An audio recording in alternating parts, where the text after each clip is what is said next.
Despite the potato being ubiquitous to Irish cuisine and culture, the potato is not native to Ireland. It's native to the Andes Mountains. When the potato was imported into Ireland, it was not brought in to be used as a staple food for the British Isles as a whole. It was brought in to be used as fodder for animals and fodder for farmers, so that those farmers wouldn't have to eat and cut into the profits of the bigger cash crops like wheat, barley, and rye, which the British landlords who owned the farms would collect and sell to line their pockets.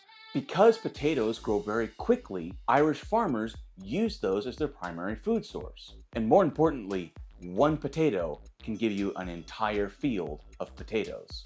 Most of us have done the experiment in school where you take the eye of the potato, you cut it out, and you put it in a box, and you keep it in somewhere dark, like a closet. I think we kept ours under the sink.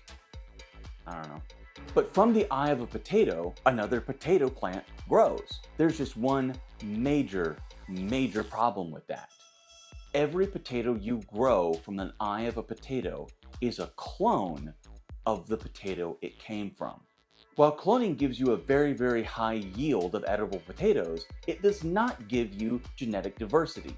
Lack of genetic diversity in humans and animals gives you things like the Habsburgs. Lack of genetic diversity in plants makes them extremely susceptible to diseases and blights. And in 1845, the potatoes in Ireland had almost zero genetic diversity. In 1845, a potato blight hit Ireland hard, and by 1847, nearly all the potatoes in Ireland had been wiped out.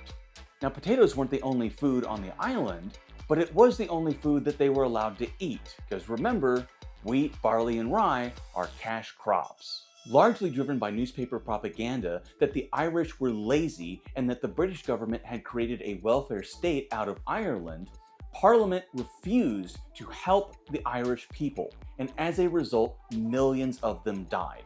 Between 1845 and 1850, millions of Irish people fled the island, and many of them wound up in New York. Already poor before the potato famine, most of these people wound up in the slums that were the 5 Points.